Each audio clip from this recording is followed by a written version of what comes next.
welcome you on behalf of the BCS Green IT and also as part of the London Climate Action Week activities. We have a fantastic presentation in front of us, and we're very lucky that Neil is able to come to us as the Managing Director of the European Marine Energy Centre. I know that he's actually rather pushed for time, so he has to leave exactly at 3. So we're going to push on very, very quickly. The full details about him and about the talk is actually on the website, and I'll put that in the chat. Could I ask people to keep their mic switched off during the recording, and also to put any questions they've got in the chat, so that then we can actually have a very clean recording. The slides will be put up on the website again afterwards, probably about a week, and the video of this presentation will go up there, but it will be within probably about 3 weeks. But I'll put the location for those in the chat. So first of all, I'd like to welcome everybody that's here and pass across to Neil. Thank you very much, Neil. Thanks, Margaret, and thanks to BCS for giving me the opportunity to talk to you today. I'm going to share some slides. I'm also bravely going to try and share 2 videos during the course of this. So if we end up in a state where I'm struggling, I imagine I'm amongst the best people to actually be able to sort this out with a bit of luck. So we fingers crossed this all heads off in the right direction. So I'm just going to start sharing my screen now. Give me a second.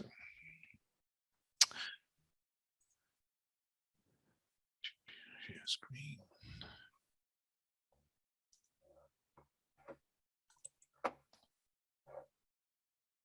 See if we're on the right one. Oh, you'd think after all this time we'd get this right, wouldn't you?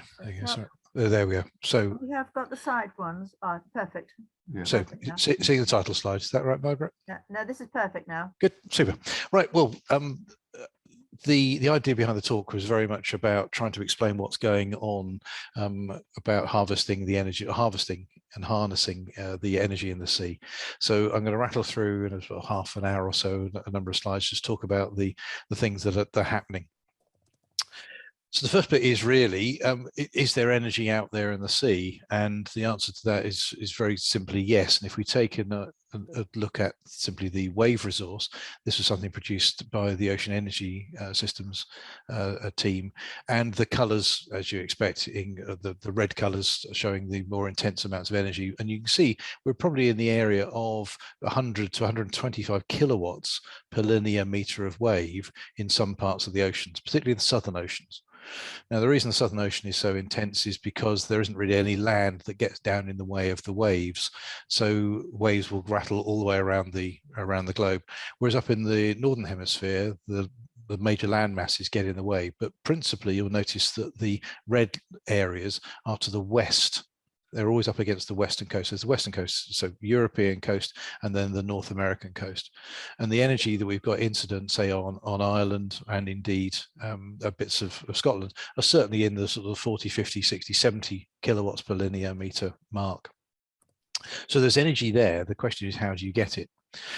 But it's not just wave energy. If we look at the tidal energy, which is the graphic on the right hand side, you can see there are some bright colors, and the bright colors, say around the southern tip of the Isle of Wight, in the Severn estuary, around the side of the Western Isles between us and Northern Ireland, and indeed where I am up in Orkney, which is right up at the top in here. You notice there's a bright section between the Caithness coast and Orkney, and these are where there are intense and strong tides.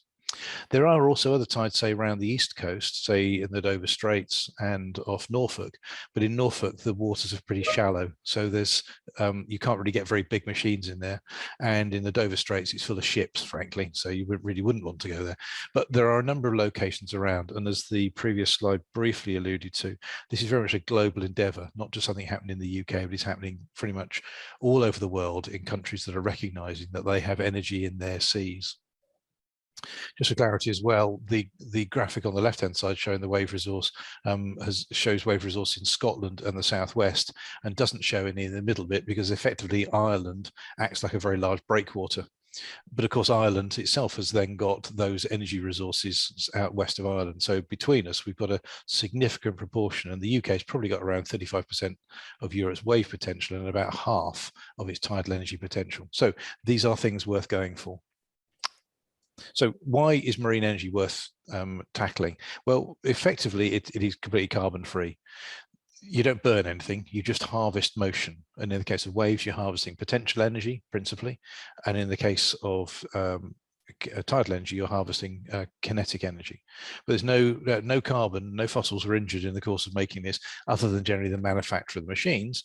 But you can imagine that in a fully decarbonized society, when we are using renewables, then you wouldn't even need carbon to make the things in the first place. The other thing is that the supply is very close to home, so we've got absolute security of supply.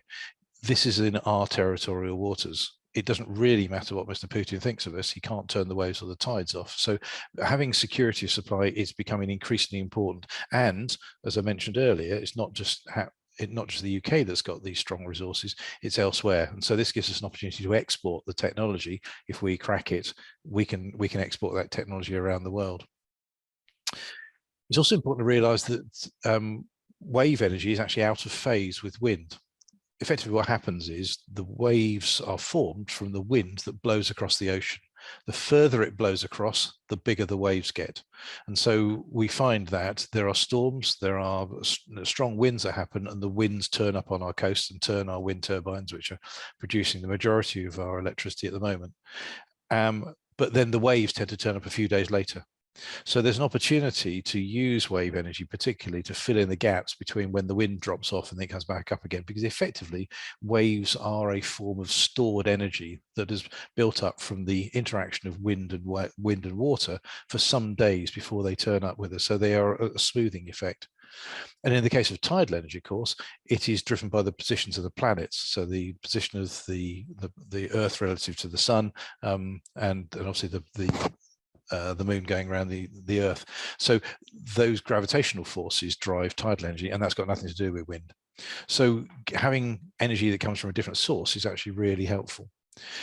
We mentioned before that about the scale of the resource, about it's 25% or 50% of Europe's tidal energy, but in fact, we reckon that between wave and tidal energy, they could probably supply around about a fifth of the UK's electricity demands at the moment. So it's worth having. That's comparable to what nuclear has been doing in recent years.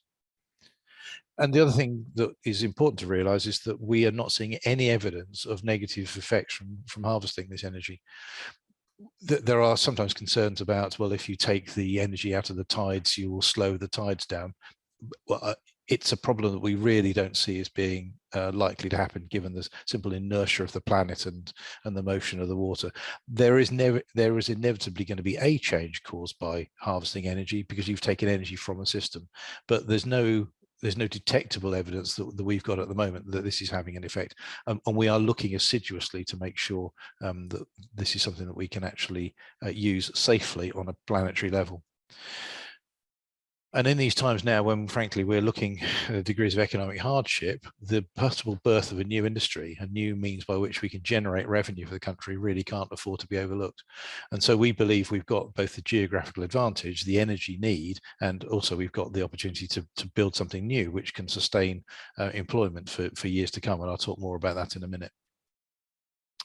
So how does tidal energy work? Well, we know it's about the motion of the water around the planet, but how do you get technology to interact with it? And there are some graphics we've got on our website which have been built up over a few years, and effectively they show a number of different ways that are being considered to get energy. So the top three are principally just like wind turbines. So stuck in the water column, the water flows past them. And in the top left, it causes a rotor to turn on a horizontal axis. The middle one is a vertical axis turbine, and we shouldn't forget we tried that with wind turbines some time ago. And the one on the right-hand side is an Archimedean screw, and that's often used on low-head hydro schemes like the ones at Windsor. In the bottom, oh, sorry, just on the top again for a second. The vertical axis one we've also shown hanging from a hull, i.e. a float of some description, whereas the one on the extreme left is piled into the seabed. They can be mixed around from that. So and I'll show you some photographs of some horizontal axis work, which is actually floating from a hull. The ones on the bottom are different ideas that people have had. The one on the extreme left uses a venturi to accelerate water into a tube, and therefore the water goes faster, and therefore there's more extractable energy. Not convinced that's necessarily always going to work, because the scale of the venturi you need to build is quite a challenge. The middle one at the bottom was tried, and will probably be tried again, which effectively is a sort of a bit of biomimicry. There was a machine called the Stingrays, but in Shetland, probably about 17, 18 years ago. But that idea comes back up again now and again. And the one in the bottom right is slightly more difficult to see, but in effect it's a kite that flies underwater, and because it is moving through the water column, the turbine that is hanging from it sees water which is moving faster than the actual flow, because it's the act of the turbine moving through the water which gives some element of speed. And there's some work going on to try that out in the Faroe Isles in the near future. From a wave point of view, as I said, mainly these are potential energy devices in one form or another, and they generally work, well, they work in a couple of ways. Top left, sort of a form of an attenuator, which effectively lies on the water surface and bends as the waves go underneath it, so it reacts against itself. The point absorber is a float which moves up and down, and very much is the way we're used to seeing things bob up and down, and it reacts against something underwater, which allows it to react against a large mass. The oscillating wave surge converter is probably less about potential energy now. I come to defeat my own argument, which moves backwards and forwards as the waves move in towards the shore, because the motion of water is actually circular and it intersects with those. And the one on the top right is a weight which is always trying to fall downhill, and the hull then wobbles as the waves go past it. And then there are a variety of other things on the bottom. The pressure differential is one that we've actually got in the water at the moment. I think there's a photograph of that in the presentation. There's another one which effectively takes gulps of air, and they then move down a flexible pipe in that bulge one. And then the oscillating water column is one where you have a cave whose entrance underwater is connected to an air chamber in the cliff, which causes the air to be pushed in and out as the water acts like a piston inside the cave. And on the top bottom right hand corner is one where you allow waves to slop up an artificial beach and then drain back down again through a turbine, rather than just allowing the drain across the rocks.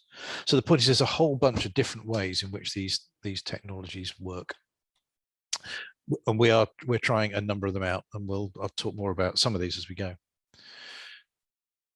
So a bit about the technology. Where are we? Well, I'm at 59 degrees north, speaking to you at the moment. I'm nearer Norway than I am London, but you'll tell from my rich Orcadian accent that I'm not from around here. I actually originally hailed from Bournemouth and moved up here because of the potential opportunities to really work on marine energy. And I've been up here now for coming up on 17 years, I think it is, a couple of weeks' time.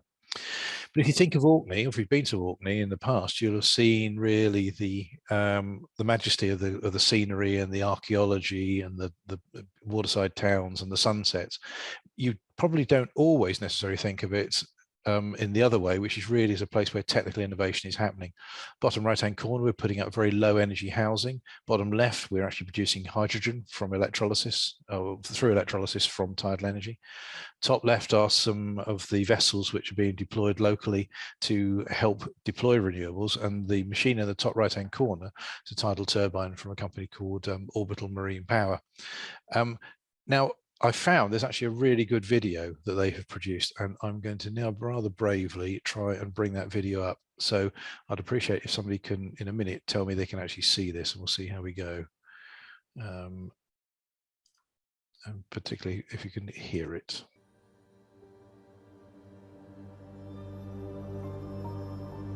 I can definitely hear something. Are you seeing it, Margaret, or No, not? I'm not seeing it yet. Right, give me a second. Oops, right. I'll do my stop share and try resharing. I'll try it that way. Give me a second. I knew I was getting too brave. Here we go. Let's try this one with sound. Back to the start. There we go.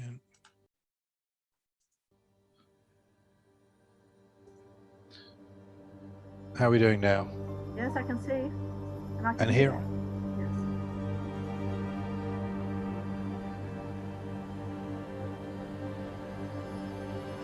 In these difficult times, it's important that we find positives. So I thought we'd make a short film about what we're working on to make the planet a cleaner and a healthier place for the generations to come.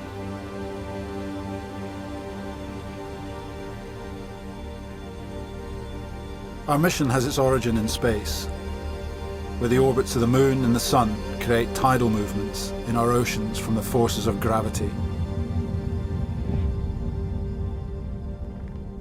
Where tidal movements are channeled between land masses or around headlands, the flows can become accelerated, like giant, deep rivers.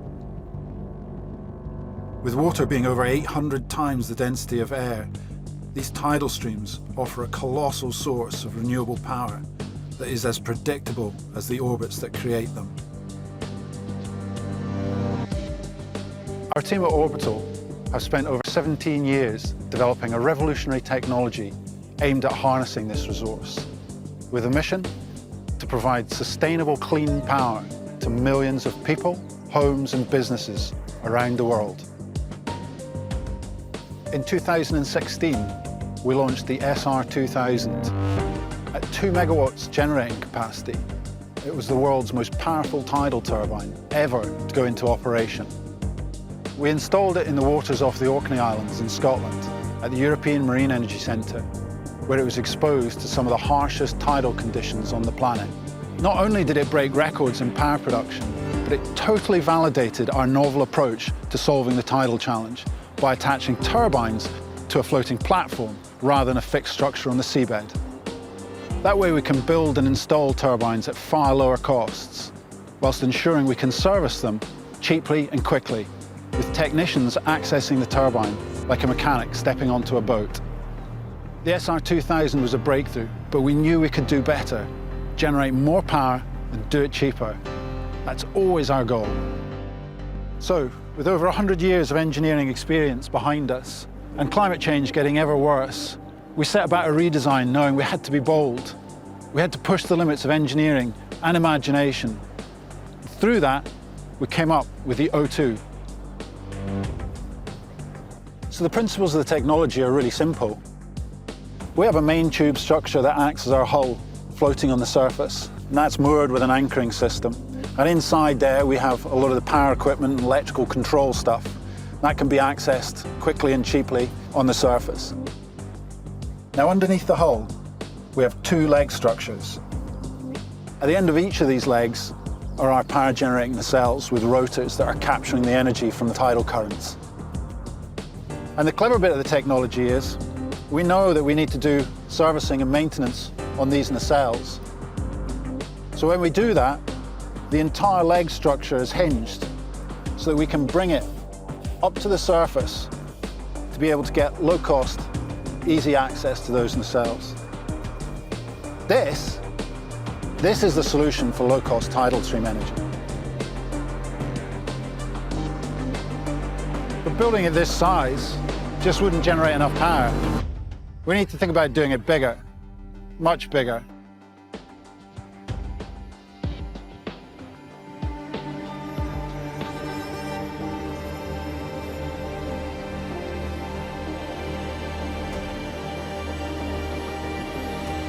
The floating superstructure is the same length as a 747 jumbo, with 18-metre-long legs supporting 100-ton nacelle assemblies. At over 10 metres in length, the O2 will have some of the longest blades ever seen on a tidal turbine, giving it a total swept area of over 600 square metres, or about the same area as 1 1/4 basketball courts. And from that, at full power, the turbines will be able to generate 2.5 megawatts of power at rotor shaft. Each of the mooring lines for the O2 is strong enough to pick up over 20 double-decker buses. In service, a single O2 will be capable of generating enough clean power to meet the annual demand of over 1,700 UK homes. We're super excited. We're building the first one right now. It's going to be like nothing this world has ever seen before. To help us, we've called on a supply chain that spans the UK and Europe. And proudly, we've drawn on our engineering heritage from home, right here in Scotland. Scottish steel has been worked into the world's most powerful tidal turbine on grounds where once Scotland drove at the forefront of the Industrial Revolution. That just seems fitting on every level. From old industries, we can build new ones. New industries for a cleaner future. A future that depends on curing climate change. Solutions are needed now, more than ever before, if we're to give our children a healthy, sustainable planet. So please, follow our mission to turn the tide and become a solution.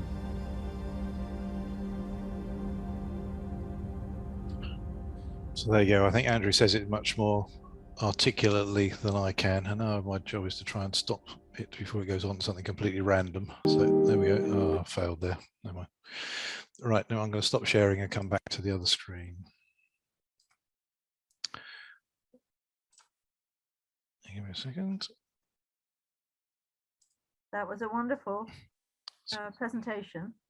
Good, thank you for that. It's let's get back onto track. So are you now seeing the presentation again, Margaret? We are, yes, on the first slide. Excellent, thank you very much indeed. So the reason that Orkney was established as a place to do all this work was really that we have got a community which have been working on renewables for a number of years. There were wind turbines up in the 40s, and in particularly in the 50s there was a turbine built here, a wind turbine, and we have produced more electricity we've needed every year from renewables since 2013. So we're a place that is already working largely on renewables. We know we've got strong waves, we've got strong tides, and we've also got the advantage of scapa flow, which is the body of water in the middle of the archipelago of the islands, which gives us harbour space to allow us to assemble all the equipment needed to go and do this work. The energy we generate flows into the national grid, so it is properly connected, and we've actually got expertise in the form of people who've been used to doing diving works, fishing, environmental consultancy, and a variety of other activities. So overall, we think we've got what we need to really make this work. So the organisation I manage is called Emacs, the European Marine Energy Centre, and we were set up very much to be an innovation catalyst, initially aiming at wave and tidal energy, but increasingly we found that the interaction of different parts of the energy system are becoming ever tighter. And as we were talking before the conference started, that in fact this is now becoming very much a data-driven issue rather than it becoming necessarily just a mechanical-based issue. So it's about getting the data to flow to make sure the knowledge is there to allow these machines to optimize and make the most of the flows. So we were set up, as I say, a catalyst, and our vision is to really make sure there's a globally successful marine energy industry as a key part of the clean energy system as a whole. And what we try and do is help people get there as quickly, as safely, and at as lowest cost as possible to get these truly innovative, sustainable technologies to market.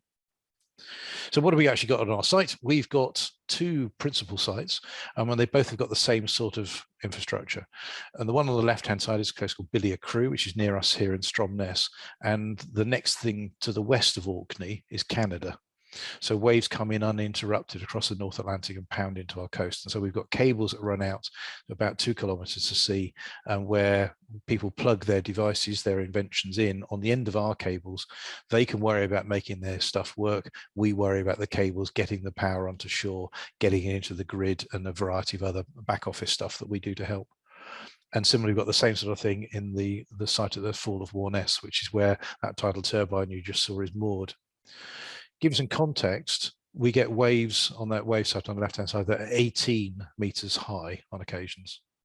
On the tidal site, we get water that flows through up to 4 meters a second or 8 knots.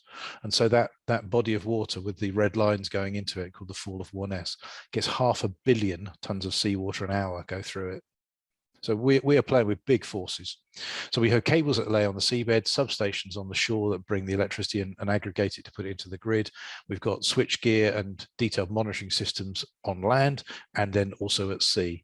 And what we do is we attest to how good these machines were at turning the movement of water into electricity in one form or another. And so we are set up as a testing laboratory, and we're the world's only accredited testing laboratory for this sort of equipment. And over the years, we started in 2003, but we really got going in 2004-05. We've tested 35 different devices from 11 different countries, from 22 different developers, and they are still coming. I showed you the video of the orbital machine top left. There's another machine on site, was just about to go back on site again, actually, from a company called Magallanes, who are based in Vigo in Spain, which is a similar sort of arrangement, but the two rotors are one behind the other, hanging from a keel on the underside of that vessel. And the bottom line are two wave energy machines, which are at small scale. One is from a company called Motion, bottom left-hand corner, and the one on the right-hand side is from a company called AWS, which is a buoyancy-based system where those two parts, it stands at right angles to the way it's shown there, it's laying on its side, and the top cap moves up and down relative to the base plate. And they are both being supported by a company or an organisation called Wave Energy Scotland. And we're also heavily involved in projects all around the UK, and there's a project called Tiger, which is looking to help different innovations get deployed in a variety of locations, literally all around the UK. And we are involved in these to varying degrees, and helping this new technology find its way to the oceans and find out how it can earn its stripes in what it's going to do for the future. And the point is that nobody's done this before. When we had a floating wave energy converter here for the first time back in 2004, that was the first time that had been done anywhere in the world. And so we are breaking world first. And so consequently, this is all about real sea learning. And we help people go through a particular journey, which is really in I think it's 5 main parts. First of all, can you install this stuff? You've got a great idea, but can you actually get it into the ocean? And if you can get it into the ocean, does it survive? And if it does survive, is it actually reliable? And if it is reliable, can you maintain it properly? And if you can maintain it, can you help it fit into an overall energy system? Can you integrate it within the grid as a whole? And if you know the answers to all those questions, then you've probably got an answer which can show the cost effectiveness of this technology. Because this technology will only be built if it's cost effective. Now, at the start, this gets built through support because the innovation process is quite expensive, and some of these machines are £6 and £7 million a go. But they will get cheaper the more often we do it. And this is our first job, is to get stuff in, learn those lessons, and then show how we can get the cost of the electricity down to a price that is affordable. But it's not all plain sailing. There are some real challenges out there. And if we just give these 4 little examples, the top left-hand corner is a camera, believe it or not, with barnacles on it. Now, barnacles are not known for their optical properties, but the point is that biofouling on a micro scale is going to be fundamentally important to keeping kit working. The bottom left is just a photograph showing the wave site, and that's our observation tower. It's just that little pimple on the top of the hill, and you can see, trying to keep things in those sorts of sea conditions is a non-trivial engineering challenge. Because top right, the seabed is not flat. This is a side scan enhanced image showing the way in which the seabed, the geology of the seabed is very variable, and so you need to have anchoring systems which work in different ways. And the bottom right hand corner are the tracks of vessels going around our site on just one day when there was a lot of work going on. And the point is there, we're going to need the equivalent of air traffic control for the sea. So there is a lot of real challenges that are needed, but all these things together are worth doing, because we believe there's energy to be harvested, intellectual property to be created, and there's real jobs to be created, as we've already seen from various people doing a variety of jobs, from diving to handling boats. And also it's about the infrastructure that will be needed to be created. So the pier was extended for renewables. It was a L-shaped pier originally, is now a T-shaped pier, because the extra limb at the bottom was put on for renewables. And as we saw earlier, these jobs together go in all spaces, including fabrication. And if you've got infrastructure and people, you can actually create activity. And as an illustration, that photograph in the bottom right, on that particular day, there were 4 separate tidal turbines being worked on at that point. So there is a lot to be done. There is work to be done. There is energy to be harvested, and there are careers to be made. And we think it's really important this is supported as much as possible. So I said we started as an innovation catalyst, and we were working principally on marine energy, but we have actually gone beyond marine energy because there are other things going on. And if we look at the way our electricity grid operates, there are some changes that can be made and are being made and are being developed. The next slide shows something that's happening at the moment, which really the left-hand side shows the demand for electricity in Orkney. And on this particular day, there was about 15 megawatts of electrical demand, and up to 35 megawatts was the peak that Orkney could ever require. And on the right-hand side shows where that generation was coming from. And at the bottom, there is the area which is the supply from the active network management system, and the middle green band is where there is other solid generation, and the top areas, the total amount of renewables that could be generated, i.e. 57 megawatts. The point is that we could generate more than we need, and on this particular occasion, the sum of the 2 green bands was greater than the dark blue. So we were actually exporting energy from the county. And what we're going to see is that this is going to increasingly happen. But it does require us to not only just generate electricity, but also moderate and monitor our demand. So we are seeing ways in which there are ways to divert electricity, not just into batteries, but also into other sources. And so we're working on a project at the moment, which is going to be taking tidal energy and turning it into hydrogen. And we have already got the electrolysis plant. It's operating today up on the Isle of Ely, which is taking tidal energy, turning it into hydrogen, which we use in a variety of projects. I'm now going to show you a small embedded video. Once again, Margaret, if you could just come back to it and make sure you can see this and it is running and you can hear, because I can explain what we're doing with hydrogen. Yes, I can see and hear. What is hydrogen? Normally found bonded to other elements, hydrogen is the most abundant and lightest chemical element in the universe. It is also an excellent energy carrier. At the European Marine Energy Centre, we generate green hydrogen, hydrogen produced using renewable resources. But how do we obtain it? Powered by renewable electricity, we use an electrolyser to split water into its component parts, hydrogen and oxygen. The hydrogen can then be stored to be used as heat, as fuel, or converted back into electricity at a later date. Based in Orkney, an archipelago in the north of Scotland, EMEC has operated the world's first and leading centre for wave and tidal energy technology since 2003. The islands have a vast renewable energy resource with strong winds, big waves and fast tidal flows. However, the power grid connecting Orkney to mainland Scotland is already at capacity, and this is limiting the community in taking full advantage of their renewable energy potential. So EMEC began looking into hydrogen as an energy storage solution. In 2017, EMEC achieved a world first, hydrogen produced from tidal power, and we are now using this to decarbonise the local energy system and develop a green hydrogen economy. We're working on projects that have introduced a hydrogen refuelling station to power local vehicles, involve heating schools with hydrogen boilers, and create training, education and job opportunities. The big win for Orkney will be the development of hydrogen-fuelled ferries, reducing the amount of diesel being burnt locally. At EMEC, we're here to demonstrate ideas to turn them into reality, driving the development of a local hydrogen economy. We're confident that hydrogen will play a key role in our transition to a cleaner, decarbonised future.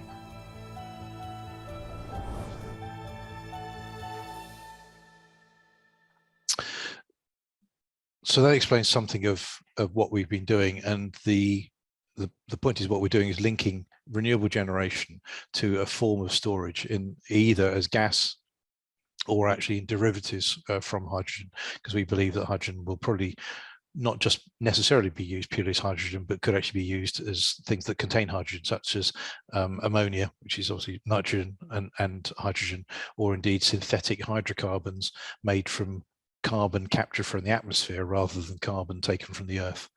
So we're working on a whole variety of different projects at the moment. Emilio has raised his hand. Emilio, should we take, Emilio, do you want to jump in there on something? Or do you want to take the questions later? No, hang on down. Okay, well, we'll carry on. If you want to come back with a question, we can do that later. So we're working on a variety of things. So I thought I'd show you what we've actually got at our site up on the Isle of Ely. And this is obviously an aerial photograph. And in the background, you can see just about, there's a tidal turbine just under the orange arrow. So there's an awful lot of water, and that's a 2 megawatt tidal turbine in that. So we believe there's a lot of space for a lot more tidal turbines to go in there. The turbines are connected to the land via cables, and you can just make some straight lines out in the middle of the picture around here on the seabed, which are the cables that run out on the seabed before they disappear out onto the weedy rock. And the power comes ashore into our substation, where we're connected to the grid. The cables from this to the national grid are ploughed in and underground to improve the reliability. So we don't have them on poles, they're buried. And then to the right-hand side of that, we have then got equipment, which is our electrolyzer, which is producing hydrogen and putting the hydrogen into storage. Now, more recently, we've also added the long building on the right-hand side, which is a vanadium based flow cell battery, and the flow cell battery is designed to keep the electrolysis going when the tides stop, because the tides come, they stop, they turn around and they go back out again, and that period when they turn means that the tidal turbines stop generating. So we're looking to use the flow battery charged from the turbines as well to then keep the electrolyzer going to maximize hydrogen production. That's a new piece of work we're working on at the moment. So really just I can't remember what's on the next slide, so give me a second. Yeah, so I just also talk about what we're doing with hydrogen, because that's another important part. And I've realized I forgot to put that slide in. We're taking the hydrogen, doing a variety of things with it, as it said in the graphic. But one of the most exciting things now is that we're taking hydrogen and using it in aviation in various forms, either as direct hydrogen into fuel cells in new aircraft which are being converted, or alternatively we recently made some synthetic gasoline, or a company who are with us made some synthetic gasoline, which was then used by the RAF for their first ever fully synthetically fueled flight. So we are trying to find ways to tackle the whole decarbonisation agenda using renewables, which may involve electricity at some point, or probably involve electricity at some point, but it may not stay just as electricity. It may turn into other things like hydrogen and derivatives of hydrogen. So finally, why it actually matters. Well, it matters because we absolutely know we need to have a positive economic impact, and we know we've got to decarbonise, and we believe the two can go hand in hand. They are not an either or, they are an and statement.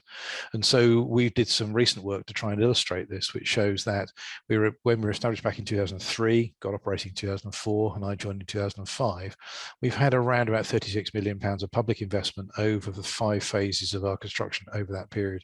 But we're now showing a gross economic impact on the economy of over £300 million.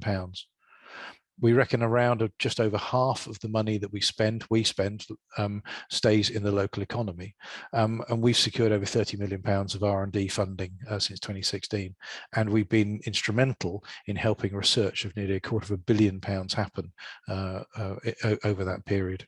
So we think we've been doing what we need to do. And so I'll just leave you with a thought that what we're doing up here at EMEC is we're really trying to make a difference and be a catalyst for a new energy system, but on occasions we get involved in the reaction and help stir it up. And we had, until recently, we're about to get it repainted, a piece of text above one of our doors when you come into our building, which is based on a quote by John F. Kennedy when he spoke to the Doyle Parliament, when he said, "The problems of the world cannot possibly be solved by the cynics and critics whose horizons are limited by obvious realities. We need people who can dream of things that never were and ask why not." And that's precisely what we're trying to do at EMEC. We're trying to make a difference. And if you have any thoughts and you do want to engage on something and you want to know more about what's going on, the website is there at the bottom of the page. The slides, as Margaret said, will be available later. And if you find yourself in Orkney, don't hesitate to come and look us up. Thanks very much for listening. Margaret, I will hand back. That was wonderful. Thank you so much. And do we have a question already in the, I'll actually stop the recordings for the moment. So, in fact, actually, the first question, I think it might be an idea to leave the recording on for a moment. And we have a, can you pick up it from the chat? I can see it there. So I see from Mike Buckland's raised a question about impact on wildlife and migration patterns and all the rest of it. Yeah, all good points, Mike. We are looking very closely at it. And if I can give you a little bit of context, my background was I used to work at the Environment Agency in Dorset. And so when I spent 20 years scuba diving, and I'm actually passionate about the marine environment. So we are assiduously looking for adverse effects. And I have to say at the moment we haven't found them. Now, we also have to recognize we haven't put many of these machines in the water yet. So I'm not going to conclude there is no impact, but we haven't found one yet and we're continuing to look. So that's the qualification statement there. But in terms of different animals, they all migrate differently, and we need to segment the wildlife into different forms. So, for example, there was concern at one point about the impact that tidal turbines might have on diving birds. In fact, we don't find there's a problem. In fact, there's some quite good video of birds using the tidal turbines to rest between their diving expeditions, and they're sitting on the side, so warming up and then going for another swim. So, which gives an interesting conundrum, because if you're worried about the birds, then helping them fish more efficiently is really good. If you're worried about the fish the birds are eating, that could be bad because you're then having more fishing pressure. So the question is, we've got to find out and try and measure what's going on. So we're not taking this lightly. In terms of larger animals, so if you touch fish for a second as well. So we've got some underwater footage which shows how these areas are actually used by fish. And very much what we've seen is that at low water velocities, you see fish in the stream sitting behind structures and feeding on little bits of stuff that come down through the water column. But as the water velocity picks up, so they have to swim faster and faster and harder and harder, eventually they clearly go, well, blow this, and they go somewhere else. So they tend to leave at the times when the higher velocities are, and that's the very time that we're generating, when the turbines are turning. They don't do much at very low speeds. So we don't think there's actually going to be much fish actually in the water in these areas at the times when we're generating most. Now, that's for the fish we've seen so far, but of course different species will behave in different ways in different places around the world, and we need to know what works in each different habitat. So I don't know, salmon may act differently to tuna, who knows. We need to understand this. And then you get to the bigger animals such as cetaceans, so or basking sharks and things. And so we are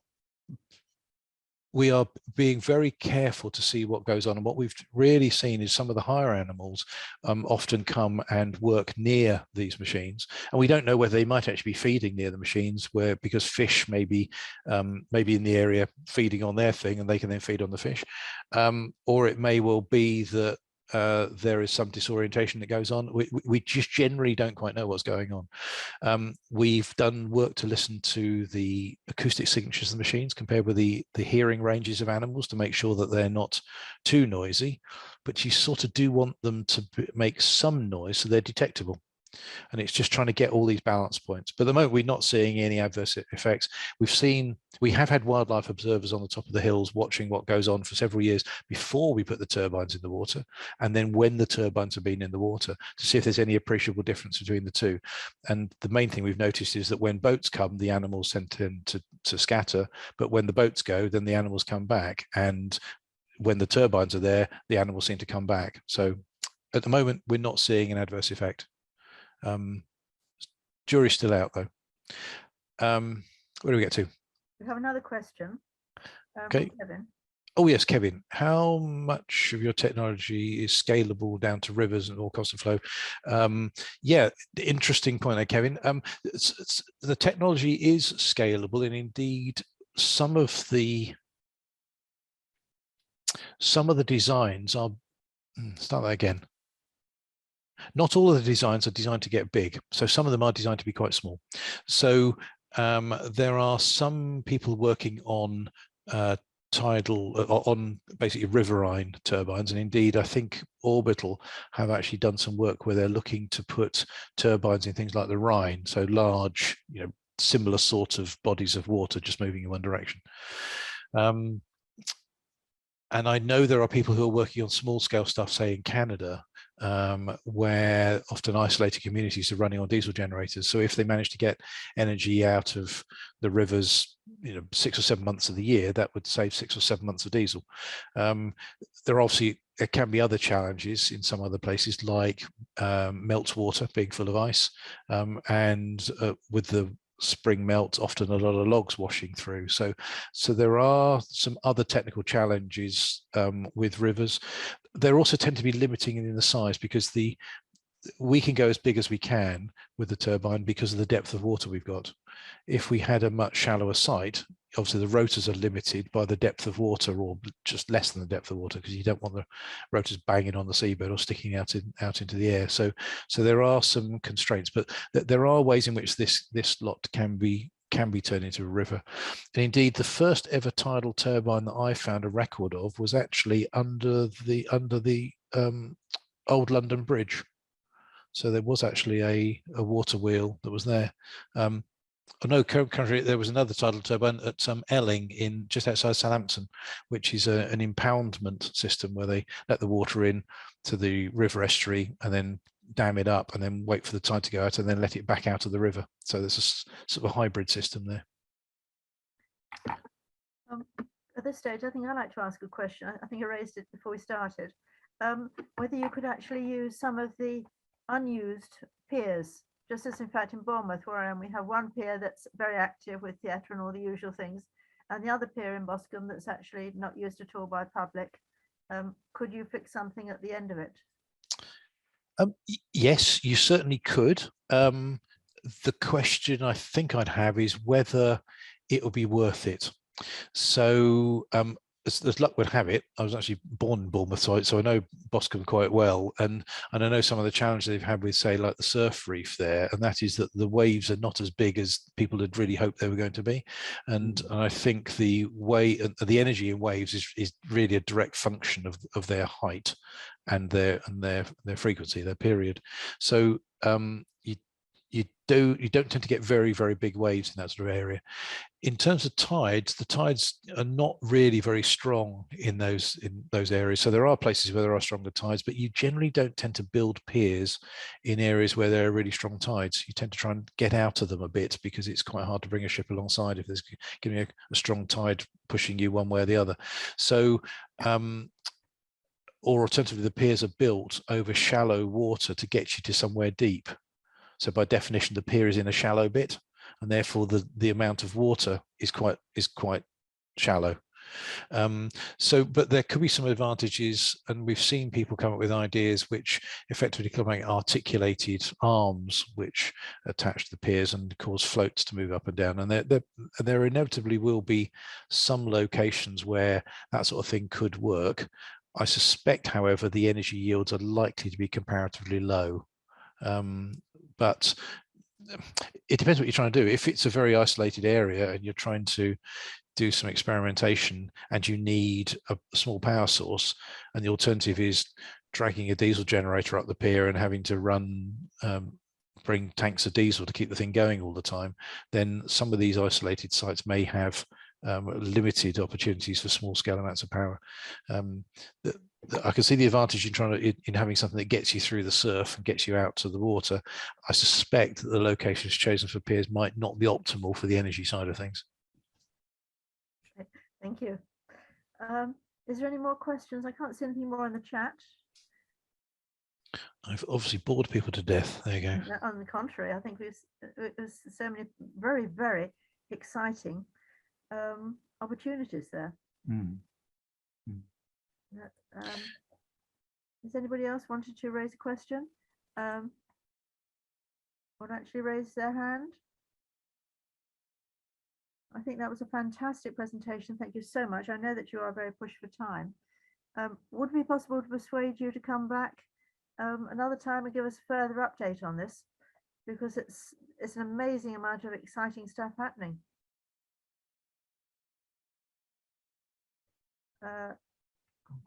There is a lot of thank you messages. I think Neil, could you unmute yourself? There we are. Yes, yes. Okay. I see Paul's got his hand up. I see. So, but you're muted, Paul, unless that was just a accidental hand. Can't see the hand. No, it's gone now. That's right. Oh, okay. It was an applause from Paul. Oh, there we go. Oh, thank you. Thank you. That was fantastic, though. Very kind. No, I'd be glad to come back and as I briefly touched on during the talk, I genuinely think that one of the big challenges we've got here in this whole renewable space is that of data exchange and the means by which we can optimize things, and indeed quite often the regulations are holding back some of that data exchange, and we're going to have to change some aspects of this by more intelligent handling of data and ensuring that sort of civil liberties are maintained, but at the same time recognizing there are societal benefits in sharing of information and acting cooperatively. So there's a whole big piece there. So watch this space.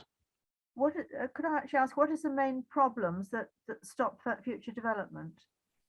I mean, is it local, very local businesses, or local authorities, or more government, or international regulations? So the data is pretty much governmental, I would say, and people, I think, it's probably more concerned about things like GDPR, the data protection regulations, because they're comparatively new, have not really been tested in some respects. I suspect there's quite a reticence and a concern about that, and I think that's something we're going to have to work our way through, so that we understand the value of what we get for sharing certain bits of data. In terms of what we're trying to do, one of the main challenge at the moment is the fact that, well, one, we didn't start this 40 years ago, and so we are in a position where we've got equipment that's now working, but we need to prove it at scale, and that takes time and effort and money. And if we were 20 years further ahead because we'd started earlier, these would be things you'd just be buying out of a catalogue, and we'd be making this work. So we're at the stage where it's held back by our own inertia, and that in itself is also partly due to the fact that government support is a little bit hesitant on occasions for some of this. But we're seeing an increase in this. There's a recognition of tidal energy in the recent energy and security strategy, and we're confident the government will recognise that, given the employment opportunities, the climate change tackling opportunities, and the generation of exports, that this really is a no-brainer.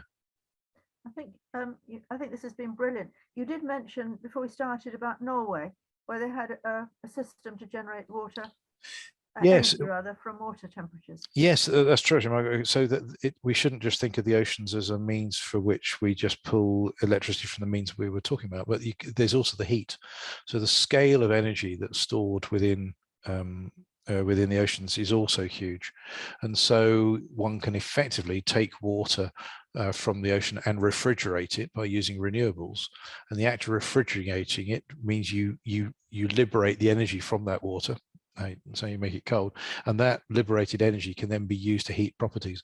And there's a place called Drammen in Norway, where I know there's a population around 50,000 people are heated from a heat pump that's working on the water in the fjords. Something similar on a much smaller scale is just being built in Glasgow at the moment to work on the Clyde. And indeed, we have done district heating schemes with heat pumps for a number of years, sporadically through the UK, and the time is coming when we're going to need to do a lot more of it. So watch this space. Don't believe everything the Daily Mail tells you. Well, I think this has been absolutely fantastic. As I say, I know that you have to rush away because you have another meeting. There's definitely some thumbs up, and definitely a lot of interest there. Any last questions? In which case, just check the chat. I think we'd like to just mention to everybody, and I put it in the chat, that there's the slides for this will actually be added onto the website. So if you go right up at the top of the chat, you'll find the location of it, and also the video. So slides probably about a week. The video are probably about 3 to 4 weeks.